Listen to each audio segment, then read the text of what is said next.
Friends and family எல்லாரும் எப்படி இருக்கீங்க? நிச்சயம் எல்லாரும் நலமாக இருப்பீங்க நம்புகிறோம். இன்று படித்ததில் பிடித்தது செக்ஷனில் உங்களுக்காக நான் என்ன கொண்டு வந்திருக்கேன்னா, வாய்ப்பில் இருக்க கஷ்டத்தை பார்க்குறவன் தோக்குறான், அந்த கஷ்டத்தில் இருக்கிற வாய்ப்பை பார்க்குறவன் ஜெயிக்கிறான் அப்படின்றத நான் உங்கள்கிட்ட ஷேர் பண்ணிக்கணும்னு நினச்சேன். இது என்னோடய வாழ்க்கையில் வந்துட்டு இந்த கருத்து தான் என்னோடய வாழ்க்கையை மாற்றுனுச்சுன்னே சொல்லலாம். ஏன்னா நான் ஸ்கூல் முடித்த டைமு காலேஜில் வந்துட்டு ஃபஸ்ட்டு ஒரு 1 வீக் இருக்கும். அந்த டைமில் வந்துட்டு நான் வந்து தமிழ் மீடியம், அங்கே எல்லாமே ஃபுல் அண்ட் ஃபுல் இங்கிலீஷ் தான். ஸோ நான் எது பேசினாலும் அங்கே உள்ளவங்க கிண்டல் பண்ணுவாங்க. அவங்க நடத்துகிற லெசன்ஸ் கூட நமக்கு ஒன்றுமே புரியாது. ஸோ நான் பக்கத்தில் உள்ளவங்கக்கிட்ட டவுட் கேட்டால் கூட அவங்க ரொம்ப கிண்டல் பண்ணி பேசுவாங்க. அந்த டைம்லலாம் என்னடா இது, ஸ்கூலில் நம்ம நல்லா படித்தோம், ஆனால் வந்துட்டு நமக்கு ஒரு லாங்குவேஜ் வந்து இந்த நிலமையில வந்து நிற்கிதே அப்படின்னு சொல்லிட்டு நான் வந்து மன விரக்தியில் இனி வேண்டவே வேண்டாம் அப்படின்னு சொல்லிட்டு காலேஜே வேண்டாம், நம்ம வீட்டில் சொல்கிற மாதிரியே கல்யாணம் பண்ணிட்டு போயிடலாம் அப்படின்ட்டு நான் நினச்சேன். அந்த டைமில் வந்து என்ன ஆயிடுச்சு அப்படின்னா, என் அப்பா ரொம்ப கஷ்டப்பட்டு டிரைவரு. ஸோ அவர் ரொம்ப கஷ்டப்பட்டு தான் எங்களை படிக்க வச்சார்.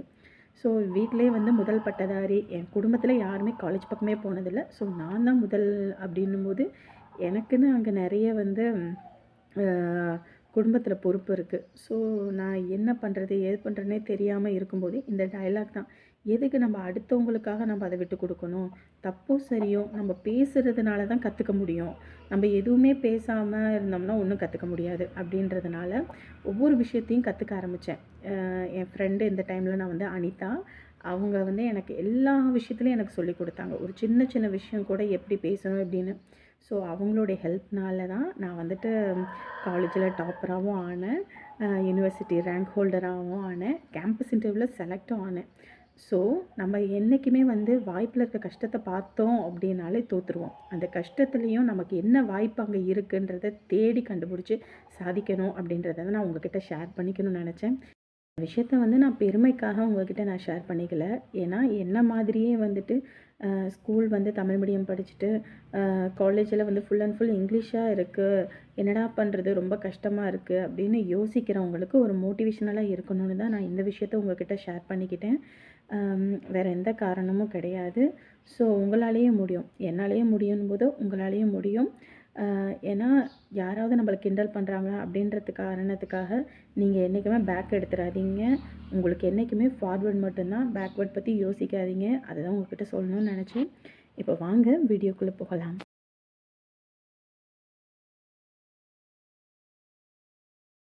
ஒரு வேலைன்னு சொன்னால் போதுமே, எங்கள் அம்மா ஓடி வந்து ஏதாவது ஒரு மூலையில் படுத்து கிடக்கும். வேலை முடிஞ்சு வந்தால் தான் இது எங்கே இருக்குன்னே நமக்கு தெரியும்.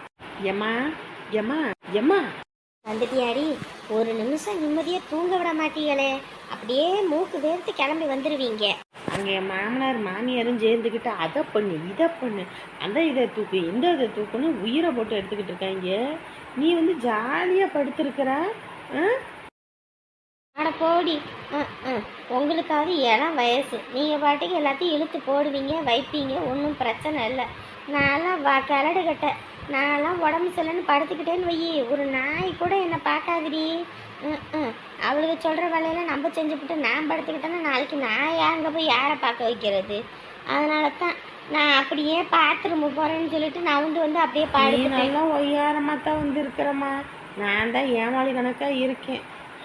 ஏன் தலை சுற்றுது, வாந்தி வருது, மயக்கம் வருதுன்னு அப்படியே போய் உக்காரணும். அதை விட்டுவிட்டு நின்றுக்கிட்டு இருந்தால் யார் என்ன பண்ண முடியும்? நானும் அப்படி போய் உட்காரலான்னு பார்த்தா தான் என் மாமியார் கிளம்பி மூஞ்சி முகரை நீட்டுறால, அப்புறம் எங்கிட்டு போய் உட்காடுறது? ஆமாம் ஆமாம், நானும் பார்த்துக்கிட்டு தான் இருக்கிறேன். நீயும் தான் உன் புருஷங்கிட்ட பேசி ஏதாவது ஒன்று பண்ணுறீன்னா பண்ண மாட்டேங்கிற, அப்புறம் உன் மாமியார் சொல்கிறத நீ கேட்டுக்கிட்டு இருக்கணும். என்னம்மா நீயே இப்படி பேசுற? ஏண்டி, உன் புருஷங்கிட்ட செலவு காசு கேட்க சொன்னே, கேட்டியா இல்லையா? அட போமா, அவனுக்கு ஃபோன் போட்டு எனக்கு செலவுக்கு வேணும் காசுன்னொடனே, உனக்கு எதுக்கு செலவு, உனக்கு என்ன செலவு இருக்குது? உனக்கு ஆஸ்பத்திரி போகணும் வைக்கணும்னா கூட அவங்க கூட்டிகிட்டு போவாங்க வைப்பாங்க. நீ என்னத்தை பண்ண போகிற? நீ எதுவும் வாங்கி போட போறியா இல்லை என்ன? எதுக்கு உனக்கு காசுன்னு சொல்லிட்டு மூஞ்சி லட்சம் போய் பேசி போட்டாமா. ஏண்டி, ஆத்தா அப்பனுக்கு அம்புட்டு காசு கொடுக்குற மனுஷன் ஏன் கட்டுன பொண்டாட்டிக்கு காசு கொடுக்கறதுக்கு என்ன? ஆ? ஒரு 10,000 இல்லாமையா போச்சு உன் புருஷனுக்கு? நீ சொல்ல வேண்டியதானே, வாயில என்ன கொழுக்கட்டையா வச்சிருந்த? ஒவ்வொன்றுக்கும் தொட்ட 90க்கும் நீங்கள் பக்கத்தில் இருந்தால் உங்ககிட்ட கேட்டு வாங்கி செய்யலாம் வைக்கலாம். இல்லைன்னா தொட்ட 90 உங்கள் அம்மா கிட்ட தான் நான் போய் கேட்கணும்.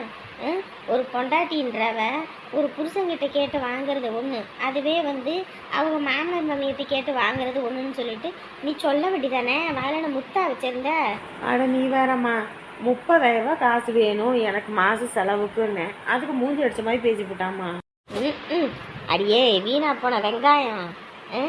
ஏண்டி கொஞ்சமும் அறிவு வேணாம்? 30,000 அடி கேட்ப. மாதம் ஒரு 5,000 கேட்கணும், அப்புறம் ஒரு 7,000 கேட்கணும், அப்புறம் ஒரு 10,000 கேட்கணும், அப்புறம் 15, அப்படி தாண்டி ஏற்றிக்கிட்டு போகணும். அதை விட்டு எடுத்தோடனே 30,000 கேட்டினா இந்த மனுஷன் இல்லை, வேற எந்த புருஷனாக இருந்தாலும் கழுவி ஊற்றி தான் அடிப்பானுங்க. அவன் மூஞ்சி அடிச்ச மாதிரி பேசி போட்டாம்மா. இவெல்லாம் ஒரு ஆள், இவங்கிட்டலாம் போய் கேட்கணுமான்னு அப்புறம் நானும் போன வச்சுட்டேன். இதுதான் நீ பண்ணுற தப்பே. நீ இந்த தப்பு பண்ணுறதுனால தான் உன் மாமியார் மாமனார் நல்லா ஐஸ் வச்சுக்கிட்டு மாப்பிள்ளைகிட்ட இருந்து சுரண்டி திங்கிறாங்க. உனக்கு இந்த வெங்காயம்லாம் தெரியாது. நீ காலத்துக்கு இப்படியே கடக்க வேண்டித்தான் போ.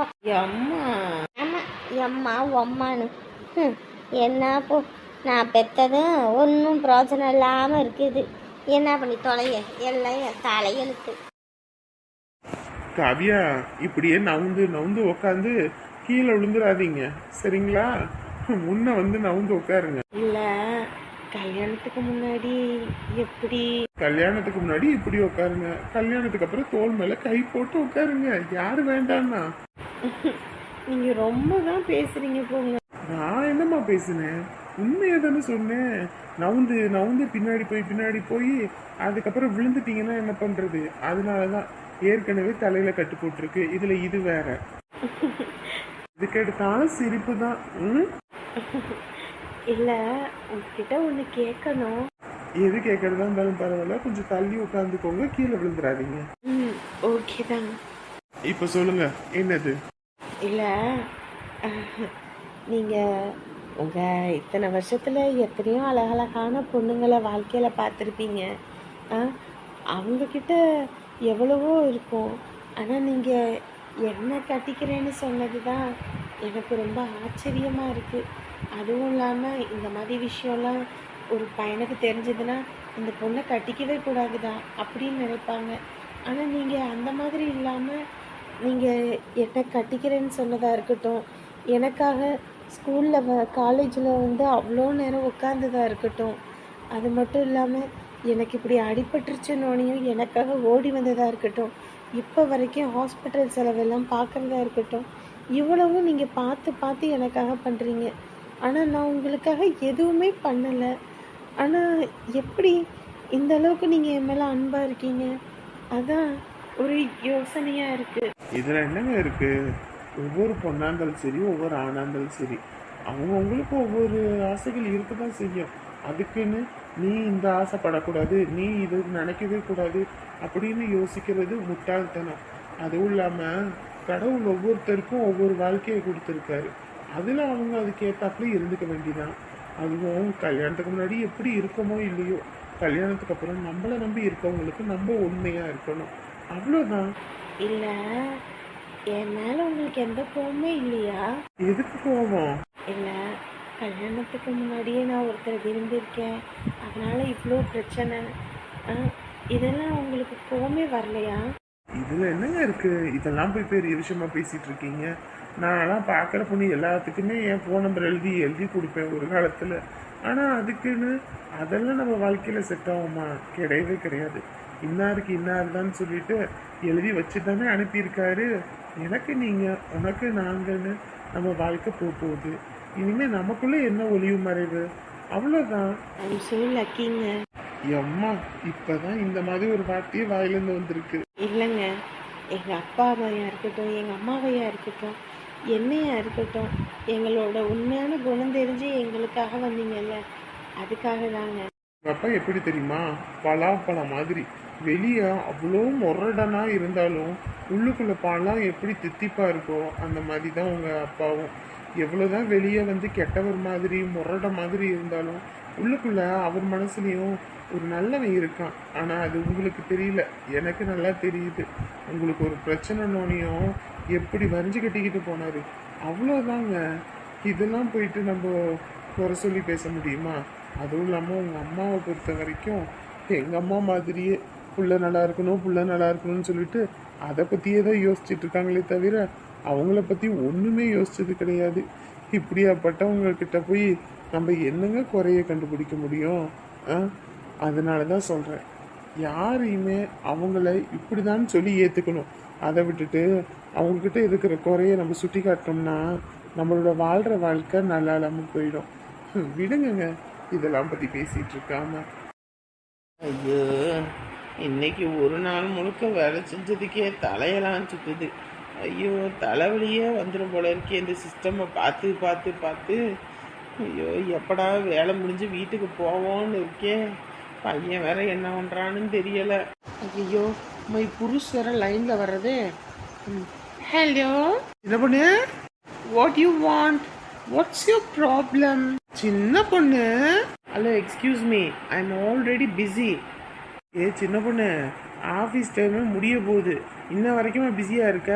நான் வெளியே தான் நிற்கிறேன், வா போவேன் வீட்டுக்கு. ஓ, சொன்னா புரியாதா? வேலை பார்த்துக்கிட்டு இருக்கேன்னு சொல்கிறல, நான் சும்மா உட்காந்துருக்கேன்னு நினச்சிட்டு இருக்கியா? சின்ன பொண்ணு, இதெல்லாம் நமக்கு செட் ஆகாது சின்ன பொண்ணு. வீட்டில் 3 நேரமும் சோத்தை பொங்குனம்மா, ஆக்கி தின்னம்மா, புருஷன் கூட போய் ஊரை சுற்றினம்மா, அப்படி இருக்கணும். அதை விட்டுக்கிட்டு ஆஃபீஸ் போகிறேன், அங்கே போகிறேன், இங்கே போகிறேன்னு நீ ஏன் எதுக்கு ரிஸ்க் எடுத்துக்கிற? கம்முன்னு வா வெளியே. யோ, உங்கள் அம்மா என்னை அசிங்கப்படுத்தி அவமானப்படுத்தி துக்கப்படுத்தி துயரப்படுத்தி எவ்வளவோ படுத்திருச்சு. அது முன்னாடி நான் வாழ்ந்து காட்டணுயா, நான் வாழ்ந்து காட்டணும். அடியே, ஏற்கனவே நம்ம வாழ்ந்து தண்டி காட்டிக்கிட்டு இருக்கோம், இதில் வேற தனியாக வேற வாழ்ந்து காட்டணுமா? வா சின்ன பொண்ணு, சும்மா விளையாட்டு கட்டிக்கிட்டு இருக்காம வீட்டுக்கு போவோம். யோ லூசு, சொன்னா புரிஞ்சுக்கோயா, கம்முன்னு போயா, வேலை செய்கிறவளைக்கு எடுத்துக்கிட்டு போயா. சின்ன பொண்ணு, நான் ஒரு ஆள் சம்பாதிக்கிறது போதும் சின்ன பொண்ணு. யோ, உன் கையே நான் எதிர்பார்த்துட்டு இருந்தேன்னா உன் அம்மா பேசுகிற மாதிரி நான் ஒன்றுத்துக்கு உதவாதவளாவே போயிடுவேன். எவ்வளோ வேலை கஷ்டமாக இருந்தாலும் பரவாயில்ல, நான் செஞ்சு தீருவேன். சின்ன பொண்ணு, வேலை செய்யறதுன்றது சாதாரண விஷயம் கிடையாது. நம்ம வீட்டில் சோறு குழம்பு பொங்கலினா கூட மதியானம் தூங்கி எந்திரிப்ப. ஒரு நாள் சோறு குழம்பு பொங்கலினா கூட கடையில் வாங்கிட்டு வந்து கொடுப்பேன். ஆனால் வேலை செய்கிறனா அப்படி கிடையாது, பல்காக இருக்கும். அதுவும் இல்லாமல் ஒவ்வொரு நாள் ஒவ்வொருத்தர் லீவ் போட்டாங்கன்னா அந்த வேலையும் சேர்த்து நீ தான் செய்யணும். அதுவும் இல்லாமல் வேலை செய்ய முடியல, எனக்கு டயோர்டாக இருக்குது, நான் போகிறேன் அப்படின்லாம் விட மாட்டாங்க. புரிஞ்சுக்கோ, நாங்கெல்லாம் சுனாமியிலேயே சும்மிங்க போடுவோம், எங்களுக்கு இதெல்லாம் சாதாரண விஷயம். என்னம்மா ஒர்க் எப்படி போகுது? யோ லூசு, வையா போன். நல்லா தான் சார் போயிட்டுருக்கு. என்னம்மா டைப்பிங்ல ரொம்ப ஸ்லோவா இருக்கு, ஃபாஸ்டா பண்ணுங்க. இவ்வளோ ஸ்லோவா இருந்தீங்கன்னா என்ன பண்றது? இல்லை சார், அப்பெல்லாம் ஃபாஸ்ட்டாக தான் இருந்தேன். கல்யாணம் பண்ணிட்டு வாழ்க்கை அப்படியே போனதுனால கொஞ்சம் டச்சு விட்டுருச்சு. அடிக்க அடிக்க அது ஃபாஸ்ட் வந்துடும், நீங்கள் கவலைப்படாதீங்க. ஏம்மா, கவலை நான் பட தேவையில்லம்மா. முதல் போட்டு உக்காந்துருக்க ஓனர் தான் அதை பத்தி கவலைப்படணும், சரியா? வேலையை பாருங்கம்மா, வெட்டியா போன் பேசிட்டு இருக்காம. பாவி சொத்த, இம்பிட்டு நேரம் கஷ்டப்பட்டு நான் வேலையை மாங்கன்னு பண்ணிக்கிட்டு இருக்கேன், சும்மா வெட்டியா கதை அடிச்சுக்கிட்டு இருக்கேன்றானே படுபாவி. இங்க பாருங்க, இதை முடிச்சோடனே இன்னும் 2 ஃபைல் இருக்கு, அது ஃபுல்லா கரெக்ஷன் செக் பண்ணணும். அதுவும் இல்லாம கொட்டேஷன் ரெடி பண்ணணும். கொட்டேஷனா? அது என்னது? ஐயோ, என்னடா இது, இப்படி வந்து மாட்டிக்கிட்டோம். சார், மணி ஆயிடுச்சு, 5 o'clock கூட ஒர்க் முடியுதுன்னு சொன்னீங்க. அப்படிதானே சொல்லுவோம், ஆனா முன்ன பின்னதான் ஆகும். அதெல்லாம் செஞ்சுட்டு தான் நீங்க வீட்டுக்கு போகணும். சீக்கிரம் முடிச்சுட்டு கிளம்புங்க.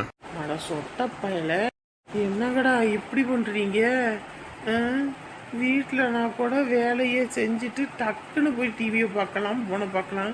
இங்கே ஃபோனும் பேசக்கூடாதுன்றானுங்க, 24 மணி நேரம் வேலையவே பாருன்றாங்க. இதுலேயும் வேலை செஞ்சால் கூட டைமுக்கு வீட்டுக்கு அனுப்ப மாட்டாங்களா? என் பையன் என்னை நினச்சி அழ ஆரம்பிச்சிருவானே, இப்போ என்னடா பண்ணுறது? வசமாக வந்து நானே சிக்கிட்டேனா? ஆடு இருக்கிற மாதிரி நம்மளை அறுத்துருவாங்களோ? ஏடி, ஏதாவது ஒரு வேலைக்காவது நீ துப்பு இருக்காடி? ஏண்டி, நான் எத்தனை தடவை சொன்னேன், அரிசியை ஊற போடு ஊற போடு, அது ஏன் உனக்கு வளைய மாட்டேங்குது? வேலை செய்கிறதுனாலே வளைய மாட்டேங்குது. புருஷன் வீட்லேயே இப்படி பண்ணிக்கிட்டு இருந்தீங்கன்னா அப்புறம் அவன் அடிச்சு துரத்தாம என்னடி பண்ணுவான்? இவர்மா சும்மா இப்போ இதுக்கு அந்த ஆளு இழுத்துக்கிட்டு இருக்க. ஆமாம், இழுக்கிறாங்க. வேலை உருப்படியாக பண்ணினா நான் எதுக்கு உன்கிட்ட சொல்ல போகிறேன்? தோசைக்கு மாவு ஊற போட்டு அரைச்சி வைடி அப்படின்னு சொல்கிறேன், பாடுறேன். தினமும் கடையிலேருந்தே பாக்கெட்டு மாவு எடுத்து ஊற்றுனா அப்புறம் வியாபாரத்துக்கு என்னடி பண்ணுறது? வீட்டில் தானே கிடக்கிற, இல்லை காட்டுக்கு போய் வேலை பாரு 10 சம்பாதிச்சிட்டு வா அப்படின்னு நான் சொல்கிறேன். என்ன இப்போ பொறுப்புன்றதே இல்லை. என்னடி மகளை எதுக்கு திட்டிக்கிட்டு கிடக்கிறவ? ஆமாம், அவளை செய்கிற வேலைக்கு திட்டாமல் என்ன ஒன்று வாங்கி. ஏன் என்னாச்சு?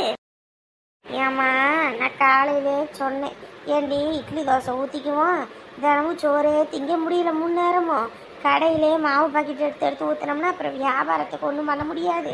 அதனால் வீட்டில் அரிசி தான் உளுந்தெல்லாம் கிடக்கி ஊற போடுறி ராத்திரி அரைச்சி வச்சிட்டோம்னா காலையிலக்கு இட்லி தோசை எதுவும் ஊற்றிக்கலான்னா படுவாதி அவள் பாட்டுக்கு தூங்கியிருக்காம. அப்புறம் நான் வேலை சொல்கிறவன் என்ன கோமாளியா?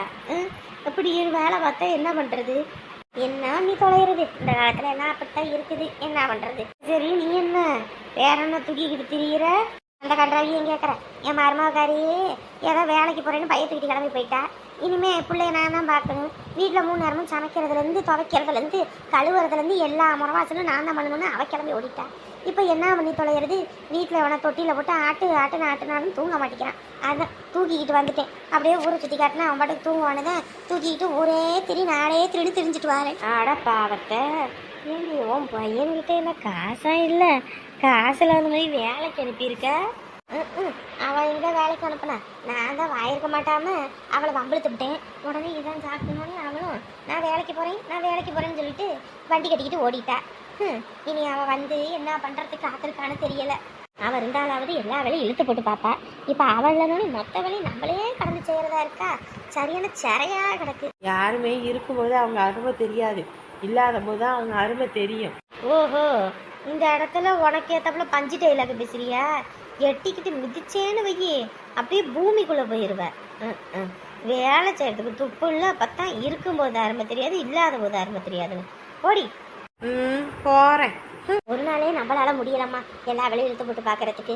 இனிமே தினந்தோறும் அவன் வேலைக்கு போயிடுவான். நானே கடந்து செய்யணும்னு நினச்சா எரிச்சலாக இருக்கு. என்ன பண்ணுறது? காலையில் எங்கள் வீட்டிலேருந்து சொந்தக்காரவளாக வந்திருக்காங்க. குளிக்கிறதுக்கு தண்ணி இல்லாமல் பெரும் சிரமமாக போச்சு தெரியுமா? எரிச்சலாக இருக்குது. எதுக்குடா இதுக்கு வாடகை கட்டிட்டு இங்கே இருக்கணும்னு இருக்குது. எனக்குமே அப்படிதாங்க. தண்ணியே விட மாட்டேங்கிறாங்க. கேட்டால் காலையில் விட்டேன், நீ பிடிக்காததுக்கு நான் என்ன பண்ண முடியுன்றாங்க. காலையில் நம்மளால் எந்திரிக்கவும் முடிய மாட்டேங்குதா. இவர் ராத்திரி வர்றதும் லேட்டு தான். முதல்லையும் கதவை திறந்து இப்போ கதவுலேருந்து எட்டி குதிச்சு அப்படி வர்றதா இருக்குது. பெரும் சிறையாக இருக்குது. எனக்கெல்லாம் வீடு இருந்துச்சுன்னு வைங்க, இந்த மாதிரிலாம் நான் இப்போ தான் தண்ணி விடுவேன் அப்போ தான் தண்ணி விடுவேன்லாம் விட மாட்டேன். இந்த மாதிரி இருக்கிறதுனால தான் இதுக்கெல்லாம் ஆட்டம். அடுத்த ஜென்மம்னு ஒன்று இருந்துச்சுன்னு வைங்க, இது வாடகை வீட்டுக்கு போகணும், நான் ஓனராக இருக்கணும். இதை படாத பாடு படுத்தணும். ஐயோ, ஹவுஸ் ஓனர் கம்முன்னு இருங்க. என்ன ஹவுஸ் ஓனர் கியூஸ் ஓனரு? அவளாம் பெரிய இவளா? என்னமோ 3 வீடு 4 வீடு கட்டி வச்சுருக்காங்க. ஒரே ஆட்டம்தான். என்னமோ நம்மளாம் கட்ட முடியாதுன்னு மாதிரி. ஏதோ நேரங்களாம் நமக்கு சரியில்லை, அதனால இங்கே வந்து இருக்கிறோம். இல்லைன்னு வைங்க, இவன் வீட்டுக்கெல்லாம் ஒரு நாய் கூட வராது. அப்புறம் என்னத்துக்குடி நீ இங்கே இருக்கிறவ? ஐயோ, இது எப்போ வந்துச்சுன்னு தெரியலையே. ஹவுஸ் ஓனர் வாங்க. ஹவுஸ் ஓனர் இப்போ தான் வாசலெல்லாம் கூட்டி விட்டேன். வேறு தண்ணி மட்டும் விட்டிங்கன்னா போதும், வாசலில் தெளித்து கோலத்தை போட்டு விட்டுருவேன். அடியே, இன்ன வரைக்கும் நீ என்ன பேசணும் ஏது பேசணும்னு எல்லாத்தையும் அங்கிட்டு இருந்து கேட்டுட்டு தான் வாரேன். ஏண்டி, உங்களுக்கெல்லாம் வீடு கொடுத்த பாவத்துக்கு நீ என்னை எப்படி கழுவி ஊத்துற? நீங்கள் கழுவி ஊற்ற தண்ணி கொடுத்துருந்தீங்கன்னா நாங்கள் எதுக்கு உங்களை கழுவி ஊற்றுறோம்? ஏண்டி, மேயிற மாடு நக்கிற மாடை கெடுக்கிற மாதிரி அவளை எதுக்குடி நீ கெடுத்துக்கிட்டு இருக்க? இந்த அமுதா, நீ இவ கூட சேர்ந்துன்னு வையி, அப்புறம் நீயும் இவ்வளோ திமிரு பேச்சு பேசிக்கிட்டு இருப்ப. ஏம்மா, என் வீட்டிலேருந்து என் அப்பா அம்மாலாம் ஊர்லேருந்து வந்தாங்க. தண்ணி விடுறதுக்கு உங்களுக்கு அம்புட்டு கஷ்டம். எங்கள் வீட்டில் உள்ளவங்களாம் வந்தவங்க அப்படியே கிளம்பி போயிட்டாங்க. எம்புட்டு கஷ்டமாக இருக்குது தெரியுமா? சும்மாவா இருக்கிறோம்? நாங்கள் வாடகையெல்லாம் கட்ட தானே செய்கிறோம். அப்படி இருந்து இப்படி பண்ணா எப்படி? ஏண்டி அப்படிலாம் சிக்கனமாக இருக்கும் தான் 3-4 வீடு கட்டி எல்லாத்தையும் வாடகை விட்டுட்டு இருக்கேன். இதுவே உங்களை மாதிரி எல்லாத்தையும் தான தர்மம் பண்ணேன்னு வையி, அப்புறம் நான் நடு ரோட்டில் நின்று 4 வீட்டில் போய் பிச்சை எடுக்க வேண்டியதுதான். ஆமாம், இந்த வீட்டில் இருந்தால் நாங்கள் தான் நடு ரோட்டில் போய் பிச்சை எடுக்கணும். என்னடி சொன்ன? இல்லைம்மா, ஒன்றும் சொல்லலை. இங்கே பாரு, நீங்கள்லாம் இப்படி தண்ணியான காசு இறக்கியோன்னு இன்னும் சொந்த வீடு கட்ட முடியாமல் இருக்கீங்க. வாயை கட்டி வயிற்ற கட்டி சம்பாரிச்சாதான் வீடு வாசல்ன்றதை கட்ட முடியும். ம், வாங்க நம்ம போவோம். வனத்தில் இருக்க குரங்கு தான் கெட்டது இல்லாமல் அடுத்தவங்களுக்கு சேர்த்து கெடுக்குமா. அது இவ விஷயத்தில் சரியாக இருக்குது. இங்கே பாரு, அவ கூட சேர்ந்துக்கிட்டு இந்த திமிரு பேச்சு பேசலான்னு நினைக்காதீங்க. மொத்தத்தையும் தூக்கி வெளியே வீசிடுவேன். ஏதோ வாடகை ஒழுங்காக கொடுக்குறீங்கன்றனால அமைதியாக இருக்கேன், இல்லை அம்பிட்டுத்தேன். அண்ணே, எதுவும் வேணும்னா கேளுங்கண்ணே. எல்லாம் கேட்டு வாங்கிக்கோங்க. ஏங்க 3 பேர்த்துக்கு 3 டீ மட்டும்தான், வேற எதுவும் வேண்டாமா கேட்டேன். சரி சரி. அம்மா, அடே செல்வி குட்டி, ஏன்டா எதுக்கு அழுவுற? இப்பெல்லாம் நீங்கள் வேலை ஆரம்பித்ததுலேருந்து என் கூட இருக்கிறதே இல்லை. எப்போ பார்த்தாலும் கடன்னு காலையில் எழுந்திரிச்சதுலேருந்து ராத்திரி தூங்குற வரைக்கும் இங்கே தான் இருக்கீங்க. உங்கள் கூட நான் கொஞ்ச நேரம் கூட இருக்க முடியல, ஒரே கஷ்டமாக இருக்குது. என்னடா இப்படி அழுகுற? எனக்கு மட்டும் என்ன ஆசையா உன்னை விட்டு நாங்கள் மட்டும் இங்கே வந்து கிடக்கணும்னு? எல்லாம் உனக்காக தான், நீ நல்லா இருக்கணுன்றதுக்காக தானே இப்படி கஷ்டமும் படுறோம். நான் அங்கேயே காலையில் அம்மா பாட்டிக்கிட்ட சொல்லிட்டு வந்தேன்ல, நீங்கள் வர சொல்லுங்க நாங்கள் பார்த்துக்குறோன்னு. கொஞ்ச நாள் பொறுத்துக்கம்மா, கொஞ்ச நாள் பொறுத்துக்க, சரியா? வியாபாரம் மட்டும் பிக்கப் ஆயிடுச்சுன்னு வையே, அதுக்கப்புறம் நம்ம கஷ்டமெல்லாம் தீர்ந்துடும். அதுக்காக தான் நாங்கள் இவ்வளோத்தையும் பாடுபட்டுக்கிட்டு இருக்கோம். அடடா, கண்ணுல இருந்து எம்பிட்டு தண்ணி தாரையா ஊத்துது. ராணி, அங்கிட்டு போய் குடத்தை எடுத்துட்டு வா, கண்ணுக்கிட்ட வைப்போம். நல்லா குடம் நிறைஞ்சிரும். அப்புறம் அதை எடுத்து நம்ம தண்ணியை ஊற்றி பாத்திரம் கழுவிடுவோம். போங்கப்பா, நீ எங்கடா போக சொல்ற எங்களை? வீட்டுக்கு வாங்கப்பா. சரிடாமா, இன்னைக்கு வேலை சீக்கிரமா முடிச்சுட்டு நாங்க வீட்டுக்கு வந்துடுறோம், சரியா? நீ எதுவும் நினைச்சு வருத்தப்படக்கூடாது, சந்தோஷமா இருக்கணும், சரியா? நாங்க வந்துடுறோம். சரி வா, டீ குடிக்கிறியா? வேண்டாம், பாட்டி எல்லாமே வச்சு கொடுத்தாங்க. புள்ளிக்கு பஜ்ஜி போண்டெல்லாம் எடுத்து கொடுத்து சாப்பிடட்டும். வாமா, நல்லா சூடாக இருக்குது, பஜ்ஜி போண்டாலாம் சாப்பிடுவேன். வேண்டாம்மா, வேண்டாம்னு சொல்லக்கூடாது. பிஸ்கட் இருக்குது, எல்லாம் இருக்குது. வா, எது வேணுமோ எடுத்து சாப்பிடு, வா.